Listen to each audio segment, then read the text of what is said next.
Welcome back to Face It with Dr. G. I'm Dr. G, and I have the absolute honor and pleasure to be with my dear friend Heather Rypien. She is a legend in the aesthetic space. She has mastered her craft, continuing her education in so many ways. I cannot wait to hear all of the things. I will let you introduce yourself and tell everyone about you. Yeah. Well, thanks for having me. I mean, I'm not doing much these days, so I was like, oh, am I forgotten? So I was excited to get to do something different. But yeah, my name is Heather Rypien. I have been a nurse for almost 25 years, and I've been in the aesthetics specialty for about the last 15. I am finishing up my master's program for adult nurse practitioner. Hopefully, everything willing, I'll be done in October.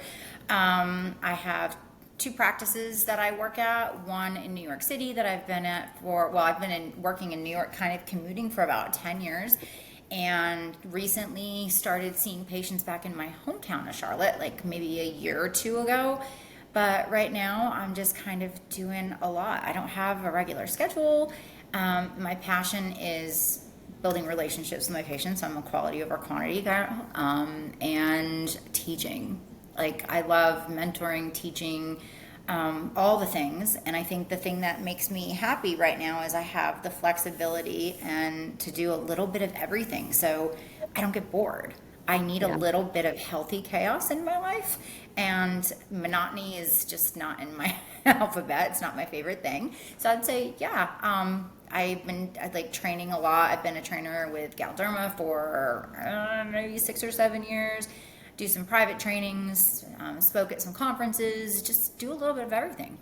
So And I love that's in a that. And you nutshell. do. And you're so incredible at all of it. And you're just so beautiful inside and out. And I think it would just be fascinating to truly hear your journey. Because now hindsight is 50-50. Hindsight is 2020. I'm like, what is Yeah. happening?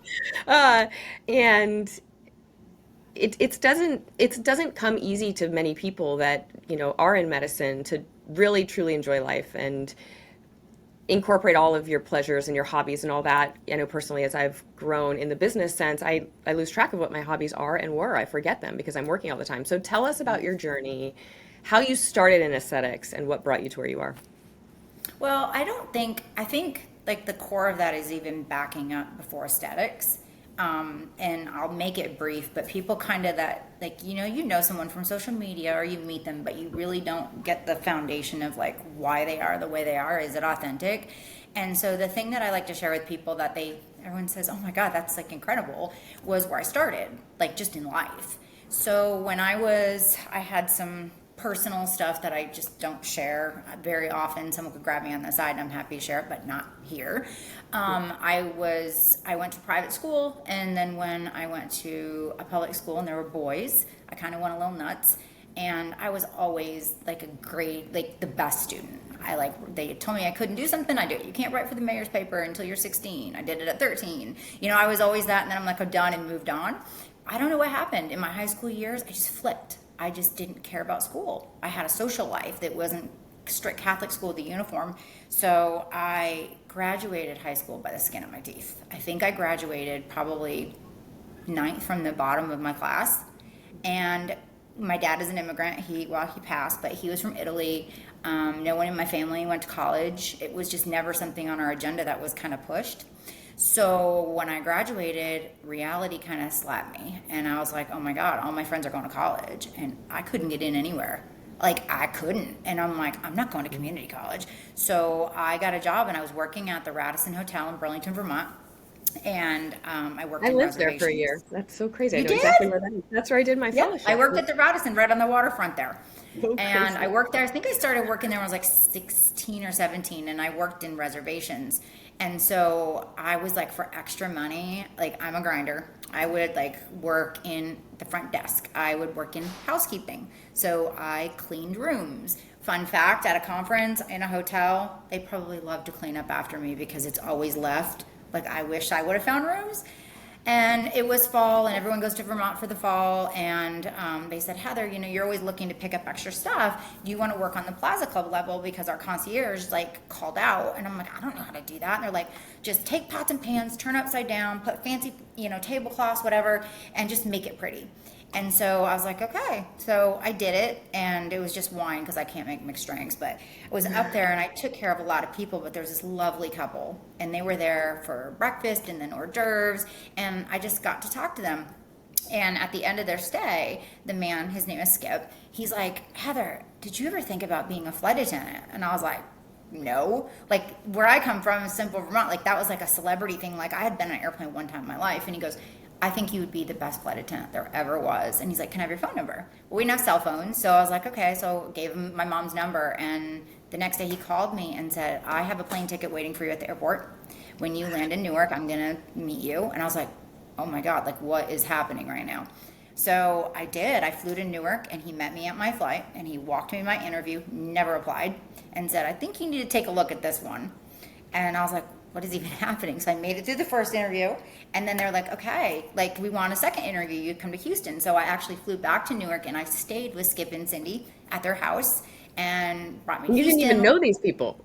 No, no, I have It was everything fate. good in my life has happened by the kindness of strangers. And having faith now and looking back, I'm like, God just like had a plan for me. Not getting all religious, but like Yeah. Jesus had my back. He's like, I need to save this girl. She's going down the wrong path. And that could have very easily happened. So I took the job.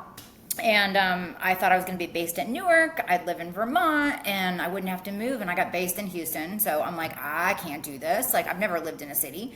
So I had my wisdom teeth pulled a week before I went to Houston for training. I had $5 to my name, and they gave us a cash advance and a hotel room. And so I got really fat because all I could afford was McDonald's, and I got dry socket. And I had the worst raging infection in my mouth. I could not open my mouth. I was folding lettuce and McDonald's, whatever, and like French fries and like shoving it in my mouth.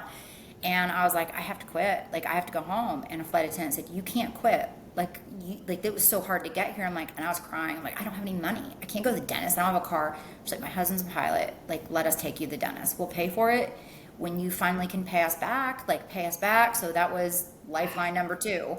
And they did. They brought me to the dentist in Houston, and I got my teeth fixed, got an antibiotic, moved into a hotel apartment with 7 girls in a 1-bedroom with air mattresses everywhere, and that was their crash pad, but that was my home.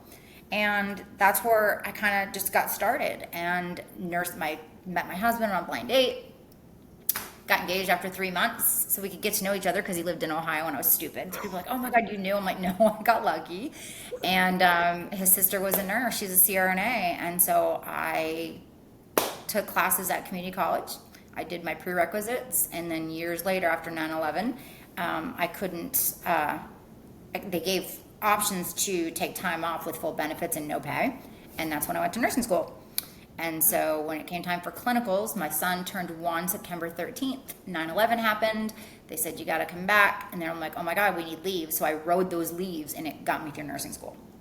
So that's just kind of how I got from what could have been a really bad place in my life. Not that it's bad. I look at people I grew up with, and their lives are simple, and part of me envies it. But not knowing what's out there that you're missing, maybe you don't, and it's just very simple. I just had a different path, and it's one that I'm proud of. And looking back, that's probably why I am the way I am when it comes to mentoring and helping people anytime I can, because it always makes me teary-eyed that if that couple wouldn't have stayed at the hotel that day and they wouldn't have taken a chance on me, like, I don't know what I would have done. I wouldn't have an education. So anyway, there's that. It leads me to a question. I mean, that is so fascinating. Thank you for sharing that. That is just truly incredible. And I don't know if you've heard of the book called The Luck Factor. Have you heard of this? No. It's a really good book, and it's all about luck. And does luck truly exist, or do you continue to work and grind, and it positions you or puts you in a place to by chance be lucky? And so my question to you is, you had this revelation where you're like, I'm going to get a job, I'm going to work at the Radisson, I'm going to bust my butt. And do you believe that put you in the position, obviously, to meet them, or do you think it was just like luck? I mean, there's not a right answer. I, Um, I think that if we took time to look at possibility in encounters, which is really hard today because people can be mean. You just don't go up to people at the grocery store and talk. They're like, okay, you have three heads, But I think there's chance for opportunity and circumstance in almost every encounter. It's like, what do they say? It's a lesson or a blessing, right? And I was open minded to it. I do think that innately, I'm just a people person. I love to talk. So that probably helped. But I think it was a combination. But what I think is that because I don't know whether it was luck or it was someone from a higher power giving me a little nudge, especially in the last few years, I've been like, don't lose sight of that. Don't ever, ever take for granted that you could have had something really bad happen and you don't know what other people are dealing with. You don't know what they're struggling with. So I think my purpose now is to continually wake up every day and just be like, you need to remember that. And if you can have a profound positive impact on someone else, like do it. So I think whatever it was, I want to bottle that up. And if I can share it because who say the Lord giveth, the Lord taketh away. And it's like, at what point do you stop searching for something more? And then, you need to stop and say thankful. And I saw something at a friend's house I stayed at one day, and it was our kitchen. It was a blackboard that said, what if you woke up tomorrow with only that you were thankful for today? That hit me. And I'm like, so every day I'm like, oh, what do I want to wake up with tomorrow? I'm like, okay, my kids and my husband and a career that I love. And I just feel so blessed that I'm just at a point now that like, I'm just like, maybe that's my purpose because I don't know. yeah. I don't know. But I think to answer your question in a roundabout way, I think it was a combination. I had to be open-minded to let that happen. But I do think I do have pretty good luck. And my youngest son, same way. My husband, Not the same. like two of us have the luck factor if there's such a thing. And my oldest son and my husband, not so much. Not So. so much. Well, you can pull them along with your luck. Come on, let's go. So when you obviously you went to nursing school, what was your career like when you finished? And how did you transition into aesthetics? Because So, talk about how it's so different now, right? But yeah, how did you oh do that? my God, so different. So in typical Heather fashion, that just needs to like push the bar. I went to nursing school because I wanted to be a CRNA. So I'm like, okay, I need to get into critical care. And they were not taking new grads in critical care, but I'm like, oh, but I'm different. I'll work really hard and I'm smart. And I'm like, whatever. I don't know how it happened, but I showed up one day thinking I was working in, a step down unit and I was in the ACCU. Wow. Biggest lesson there. 3 days in, I was in a closet crying because I had a patient with a fresh 4-vessel cabbage and almost dropped him because the bed wasn't locked.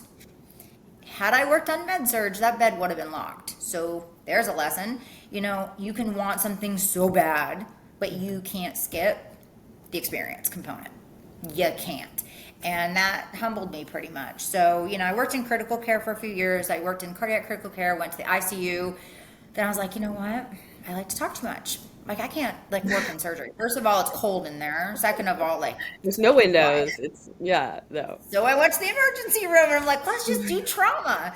Wrote down doing compressions on a couple calls in the hospital a few times. I did that. I'm like, yeah, not so much. But I just did. I worked at another hospital, not like a trauma unit, but I was in the emergency room and got into this by accident and fell in love with it. And so that's what I've done for the last 15 years. Yeah. And you had an interesting, so talk about your career in aesthetics because I know you were practicing in, two different states and now Yeah. are as well. Talk about that because that is hugely challenging with a family and kids and everything. No, yeah, it wasn't easy. I had some sun damage, went into a laser studio, and it was the year that Botox Cosmetic came out. And no one knew what Botox was. And I was in there like, hey, you're getting your melasma and your sun damage reversed. So I got an IPL. They're like, do you want to try Botox? We were having this thing one Friday a month. It makes you look rested. And I'm like, yeah, thank goodness. Again, luck. I had a great experience and I didn't have wrinkles, but I was like, I like this. I feel like I look fresh. And so I'm like, okay, but I can't really afford it. So I answered a Craigslist ad for a laser nurse. with Oh, this sweet 72-year-old ENT in this little podunk town near me. And I went and I worked there, and I did lasers, which I should never have, because I think lasers are just as dangerous, if not more, than injectables, right? You need to understand. And I was just lasering away on a machine that probably needed service. Like, that's a whole nother topic. wow. And didn't want to inject because I was afraid of it. And then one day, Allergan rep came in, who's a friend of mine now, and was like, I can show you how to do this. And I did a training. I'm like, I like it, but I need to learn to do it right. So I started searching, and there were no training companies. The only thing I found really was Leslie Fletcher's Injectability Institute in California. So reached out to her, my husband, my dad, my kids, they were like small, like in strollers, and we like flew out there, and I did my first like official training. When I got trained, I worked for a few years here, but I couldn't really find anything good. And all the big surgeons in Charlotte were just baby fellows. Like there was no need. They didn't have enough surgical business to, warrant having, and someone to inject and do the non-surgical procedure. So I had met these groups of people, like Connie Brennan, Ren Rusher. I went out to a conference, and I was reaching out to everybody on LinkedIn. And I'm like, my name is Heather, and I know you get these. You get these. How do you get into this? How do you, and I answer every flipping one, because I went out to a conference, remember the Vermont girl, and I rent a car, and I go out there, and I'm like renting a car by myself. I'm in California, and I was in line. I had my name badge on, and Connie Brennan was behind me, and I'm like, hi. And she goes, oh my God, are you Heather from LinkedIn? I'm like, I am. She goes, do you want to sit with us? So I sat with all of them, and got to know them, and then they were like, Heather, we know a surgeon in New York City that's looking for an injector, and it might be a great fit for you. And it was actually MK Maloney, and she goes, I was going to do it, but I'm already commuting to Phoenix from Chicago. And she's just, let me give him your information. So I was driving, and he called me and was like, when are you going to be in New York? And I'm like, when do you want me there? He's like, Wednesday. I'm like, okay, see you then. I'm like, what did I just do? I've never been to a city. So my husband flies with me there. We like take the train in, and we find the business so I won't get lost the next day. And I go and interviewed, grueling interview, like 6 hours. I walk out, and I'm like, I just took a job in New York City. So Was he he's gonna just do it like, for what is going on? my husband. Yes. Oh, he's been with me long enough that he doesn't. He's It just doesn't like bother. he just rolls with it. And so it gets better. So I have no place to live. So the office manager has his friend, and he's like this 50-something-year-old single man, and Oh my he's from God. Ohio. And I'm like, okay, well, I can rent a room. My husband's like, what? So he flew there without me and went and met him, went to dinner. I was like, okay, you can rent a room there. And fast forward to today, I'm still there, just at a different practice. And I had an apartment that I gave up beginning of the year, because I only go up once a month now, but I did that commute every week for all I those remember when years. you told me that. Yeah, I was like, wait, what?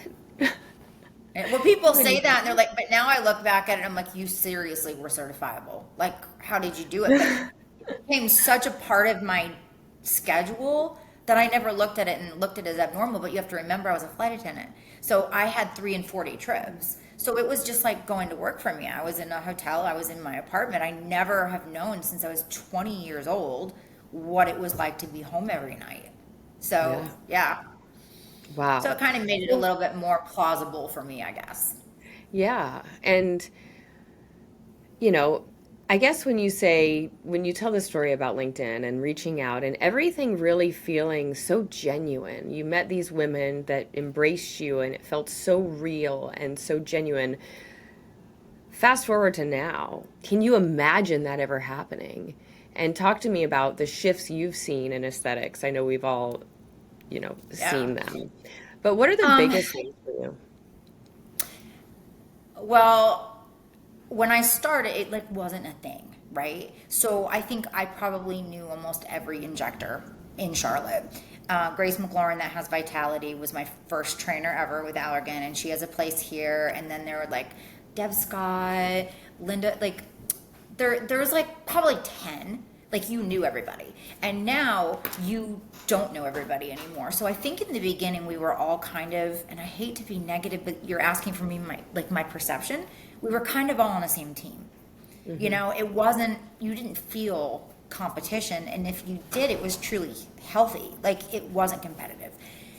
fast forward, and then we were figuring it out together. So you kind of had to have your team because we had 4 HAs. Like we had 4 HAs, Radius, Bellafill, and Sculptra. Like you had to have your team because we were learning from each other. There weren't trainings. So it was more, I think, like collaborative and more authentic then. And then I think post-COVID, and then you see the shifts, right? Like everybody's like afraid to get anything because it's new, and then everyone goes gangbusters and you're overfilled. And then post-COVID, there were a lot of people that were new to this space that built a presence on social media and blew up, and then people started having more access to these procedures and more education, not necessarily the right education, but it became more popular instead of taboo, and people were talking about it. And then the competition started. I remember in New York, maybe there were 1 or 2 med spas when I started. Wow. Every corner now, every corner. And so it's completely different. And I think it's really hard to find authenticity like it was. I think it's sad. I think it's there. I mean, and the people who truly love this, and people like me, like by no means do I think I'm old, but I am 53, and I'm working on my exit strategy. Like I don't want to work anymore. I want to do it because I love it, but like I see the end in sight. So why not? Like I don't own my own practice. There's no reason for me to be competitive. Like I want to help people, but I'll help people that are willing to help themselves because there's a price to pay in everything. Nothing is for free. And so I'm more careful where I put my time and energy now. And so the shift now that I'm seeing is really, I think transparency is going to become very important growing your business, and authenticity is really going to win in the end because we went through this and we saw this and we're coming down. People can palpate it if it's real. Yeah. And if you want good patients and you want loyal patients and you want people to ask you to train them because of your skill and because your mindset and your goal is to make them better providers, I think that's going to prevail and that's going to trump, instead of like working all the time on social media to build a name and build a presence, because followers does not mean quality. And I think that people are starting to see it. And I see a shift in the appearance of providers, the way they perceive themselves, the way they're dressing, because it's like silent luxury right now. People want quiet. You know, like even me and my husband's like, what is happening to you? I'm like, I don't need all these bags, like all this jewelry. Like, look at me. Like I have my good earrings on. I do love that teal one you got. I'm keeping that. I'm keeping you that. You questioned it, and I was like, "That's beautiful." And especially because that trip was like monumental in my life change. Yeah. So I'm keeping that. But first of all, I'm too lazy to change bags, and two of them, like, I don't want to go anywhere anymore. Like, and I have the most beautiful jewelry. I don't have a lot, but the stuff I have is really nice, and I'm almost embarrassed to wear it. Like, I want simple. I don't want people looking at me thinking that I'm this flashy. It's sentimental to me. I'll pass it on to my kids. My earrings will be an engagement ring for one boy each one day. But I just don't need that stuff anymore. And it almost, in the way things are happening, it's almost embarrassing to wear it. Like, I don't want that attention. I don't want that. I mean, I grew my hair out. I'm back brunette. So good. Yeah. I took all my filler out. My lips are smaller than I probably would like to have them, but patients are really, and Dr. Harris just made a post on this the other day about patients really, leaning more towards a provider based on their aesthetic. And my jam is my women that are like 50, 60, 70, 80, and so I've just completely I don't know if it's because I'm getting older or what it is. It must be so freeing though. Switched. No, I mean, yeah. And you're just coming full circle. You're back to, who you are and what is important to you. And none of all of this other fluff matters. But it's easy. It's easy to get lost in that though and think oh my gosh. Very easy. Yeah. It's too easy. Yeah. It's like, it's almost in the space, you're almost expected to get lost in it and then find yourself. That's kind of how I want to put it, But if that happens to you, I think again, is that luck or is like a gift? Because people ask me, they're like, Heather, I can't believe you told everybody, you've had a facelift and you've had this and you've had that. And I'm like, absolutely, because I and by no means a supermodel. And I don't think I look 13, but I really think that I have aged well for 53, but it's not natural. So doing what I do to empower other women, why do I want to make someone my age or older feel bad that they have wrinkles? Now, if you don't want to do it, that's a choice. Some people don't have the means. And being someone who's a healthcare provider first and an advocate for women, like to think a good human, I don't want people to go like, I don't have those genes. Why do I look old? Honey, because none of it's real. And I think as an aesthetic provider, like, it's my duty to be transparent. You know, I'm an open book about things I've had done, things that I've done and I wished I didn't have done, things that I regret, but I have brought the experience to be able to have those conversations with my patients. Like, that's not a great idea, you know? And so, yeah, transparency, you know, comes with it. And then authenticity. Like, they know, I took one for the team, honey. You want to see a picture of what I look like? And they're like, And I'm like, yep, that's what happened. Yeah. And I think that's what's helped me build the following that I have and the brand that I have, you know. Totally. The transparency allows for people to be informed to make their own decisions, truly. Just because I'm giving you the story and giving you the information doesn't mean you have to accept it, but my job is to provide that. If you're interested in what I've had done, happy to share with you, but again, you don't have to accept it.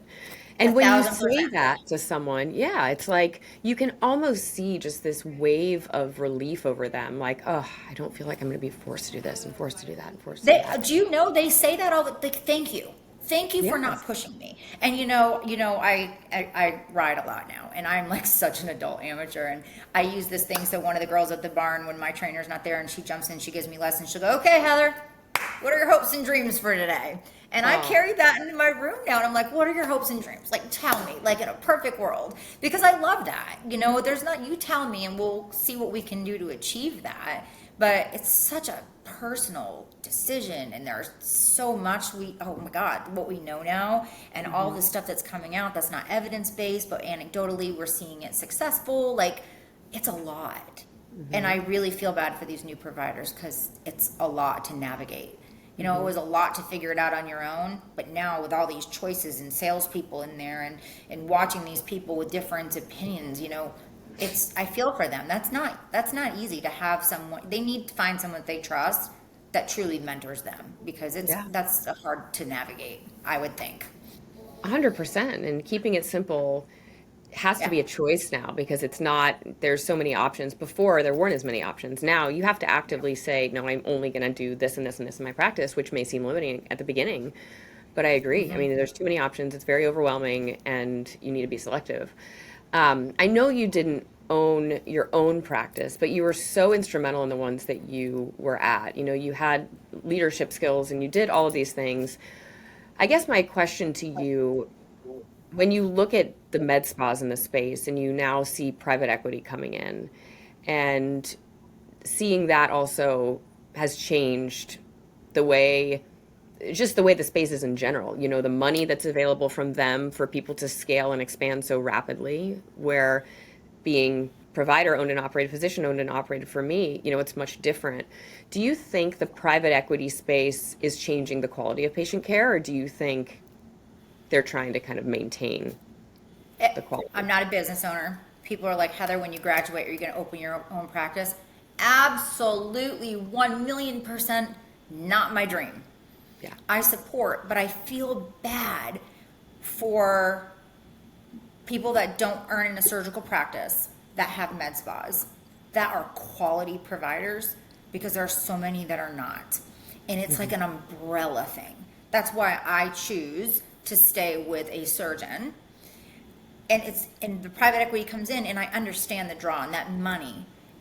The thing that I'm seeing though is, with that money, they want to come in, and obviously from a financial standpoint, they know what they're doing, but they want to change everything that made that practice successful.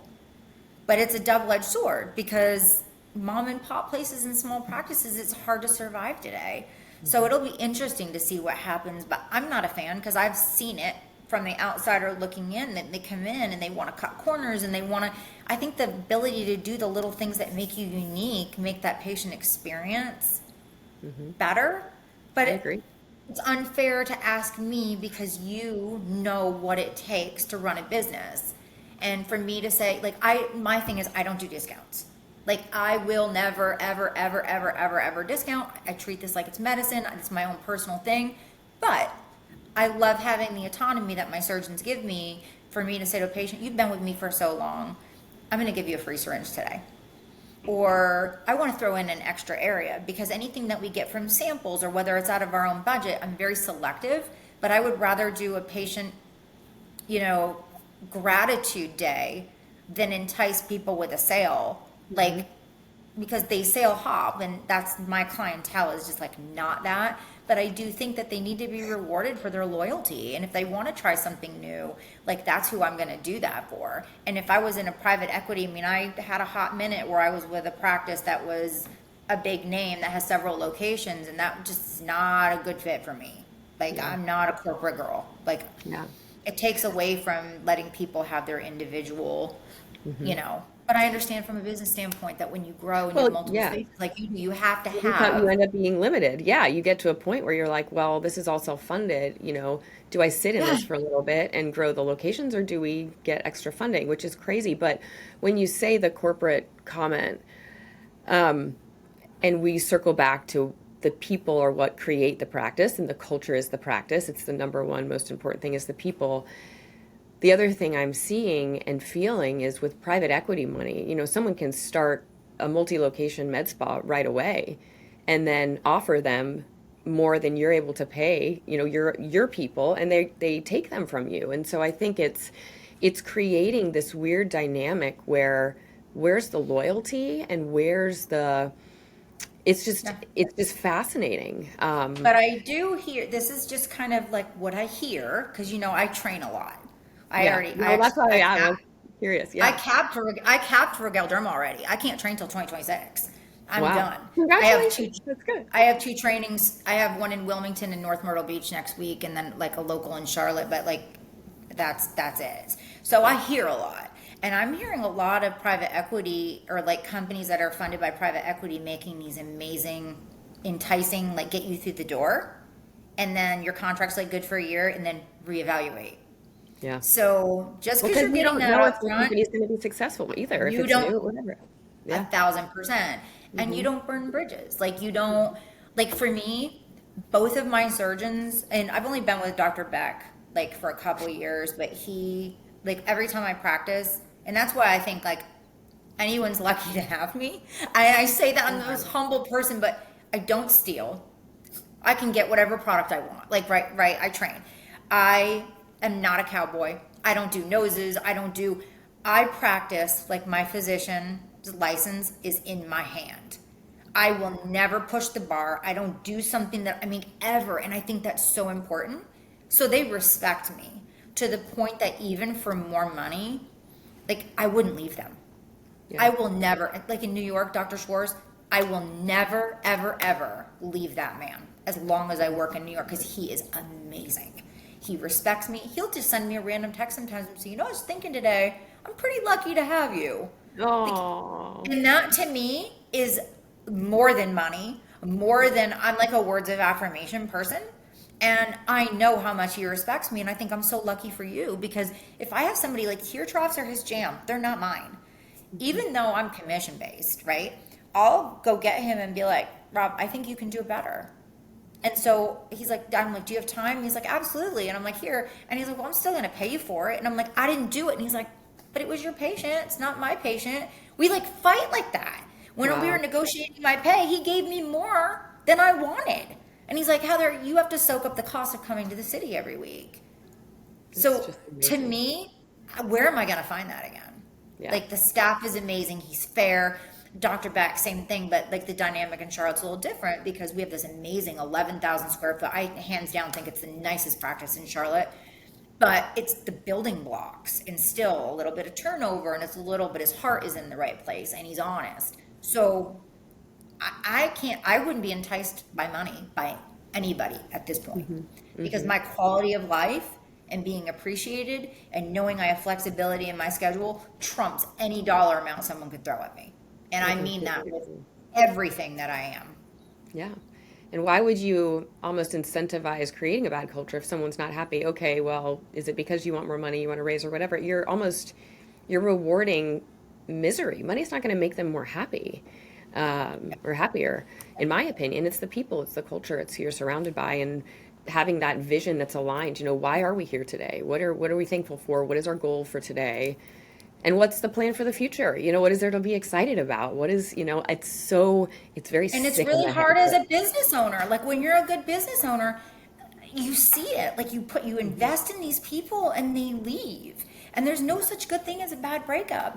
Both of you are going to lose something, right? But putting in that time to training and that mentorship, and I get it. Like I know a partnership that's just breaking up, and it's heartbreaking for me because I love the owner and I love the provider, and the owner's like, she doesn't want to be here. I don't want her to be here, but I try to beg her to stay, and I'm like, but you can only go so far if your dreams exceed and you want to be an owner. So where is that line of fairness? I just want none of it, like no part of it. I You know, know. And I see the struggles on both sides, and I'm like, I'm glad I'm on this end of yeah. things.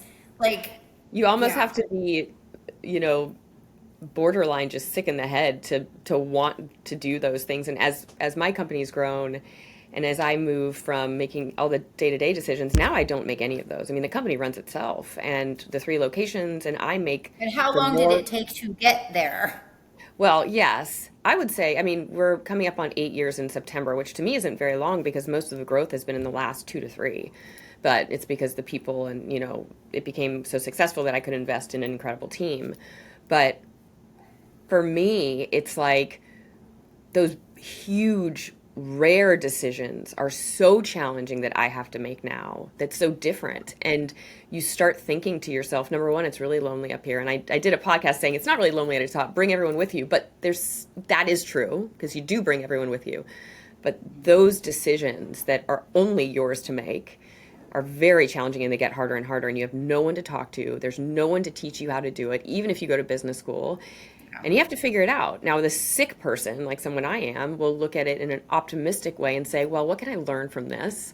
And yeah, what can it teach me? How do I relate to people? And how can I change or incorporate this in the future? But you have to be sick because it keeps happening. And then I'm like, why am I doing this again? And why And did I see, and just I'm open yeah, the and third see, I'm sick location? in a different way, but I also know my strengths, but I also am very, very well aware, self-aware of my weaknesses. Yeah, And I which is couldn't manage great. a team. I could not manage a team. I have leadership skills and some, but as far as business, like bad businesswoman, managing money, not my thing. Like that's where my husband, having to correct someone in a positive way without hurting their feelings. Like I'm too into that. I just would be a bad business owner, and I am fully aware of this. Hmm. So I commend those of you that do that, and I imagine those decisions are. I couldn't do it. So Yeah. kudos Well, I to think you you. could, but it comes down to, because I think No, I anything you couldn't. put your mind to, you couldn't. Well, and you wouldn't enjoy it, period, right? So it's all about, does it No, make you happy or does it no. not? Is it miserable? Then it's not worth it. Um, but it's what next, right? We opened location 3 and 3 weeks ago or whatever, and now I'm like, Congratulations, that's where's amazing. location 4 though? And I'm like, you are sick, lady is But sick. but what I'm most like excited and like proud of you and like makes me so happy is that you're like now they are self-sustaining and you have to like interject and you have to be present, right? But you're also young enough you're going to get to enjoy the fruits of your labor, which Nah, I hope so. a lot of people maybe don't get that. That's why Hmm. I cut back and I'm like out. Like I'm never on like social media. I'll like put up something once in a while and I have some beautiful patient before and afters. I think that like I'm not the best injector, but I think I'm a skilled injector. I've been doing this a long time and Yeah, I said, you're but amazing. You I can give don't even yourself want to. credit. I am too tired. Like I don't even want to ask my patients, can I use your before and after? I'm bad about getting consistent before and afters. I'm just so happy showing up and doing what I love that I just don't feel like I need to share my life anymore. I'm surprised people just don't drop off like flies following me because if you go on my social media, it's probably going to be my horse or my puppy. Like, because that's my life right now. Yeah. and it looks very different than it did before. But I just find peace in not sharing. I mean, I'll share with you. I'd love to actually pick your brain on it, but I have submitted all of the paperwork and I'm working on doing a clinical study. Oh, So that's that's awesome. my last bucket list when I graduate in October if I have time. But I have all the framework. I've gotten an amazing surgeon and PA that were like, oh, that's amazing. Yeah, we're on board with it. But yeah, I'm just not shit. Like, I don't, no one cares. Like, why am I Yeah. putting it up there? If I'm having a great day, I'm kind of embarrassed to go, like, my day's great. Like, hope yours isn't sucky. Like, that's Yeah. kind of crappy. Yeah. And, like, I just wait. And, like, of course, everyone will know when I graduate because That's a going to big school deal. in your 50s is not fun. But I just don't, yeah, I don't feel like I need to share everything. It's mostly like Yeah. my horse eats every fruit under the sun. And I didn't fall off today. Like, those are my goals. Yeah. But your path is so fascinating and it brought you there. And I think for everyone to hear that is so, it's powerful because no, getting where you are right now takes a lot and it takes, a journey and decisions and luck if you believe in luck. And it's almost like Yeah. you will get there if you allow it and you have peace and you want to enjoy your life. We only get one chance. And I think And that's where, that's yeah. it. You Yeah, only you get get one one chance. chance. Like, make it worth it. Do what you want to do. Spend the time with people Hmm. you love. And at the end of the day, change your life if you're not happy.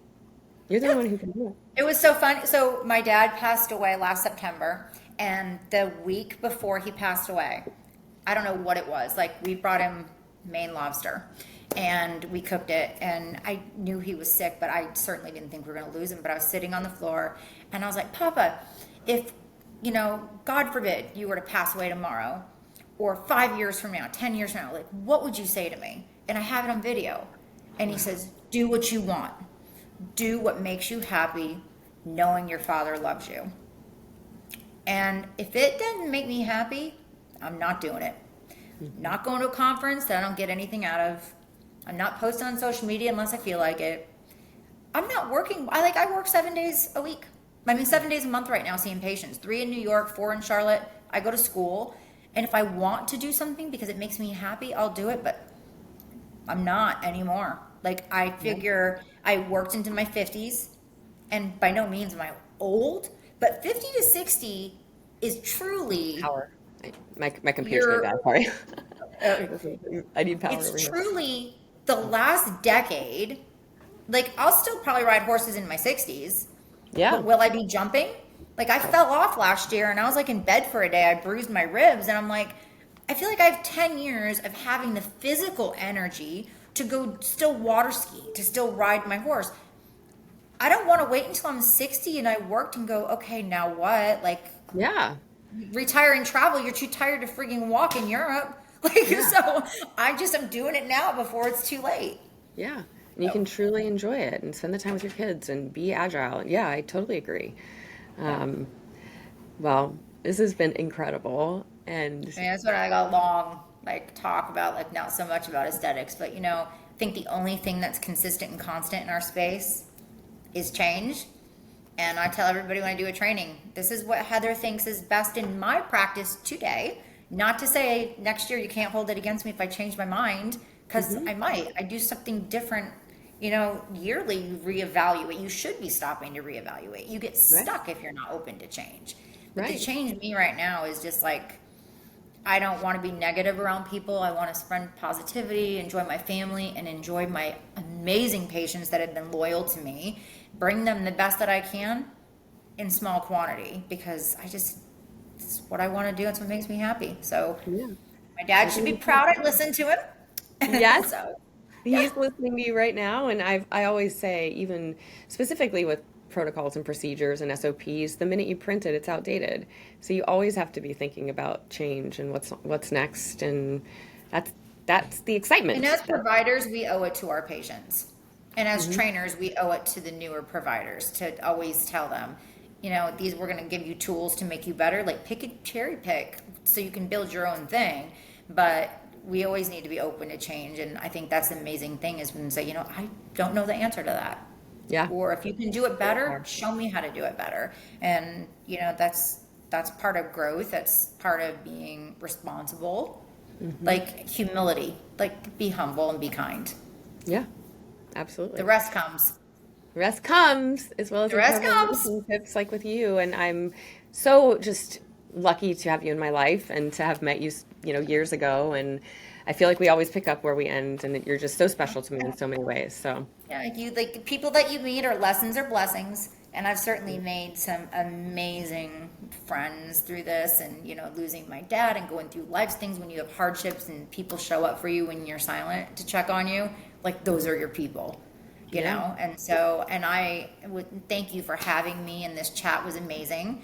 And I so know I cool. told you before, but like I look like I have my shirt, but I have my riding pants on, and So I'm going excited. to ride my pony. I have a lesson at 2 o'clock, but this is a great way to start my day.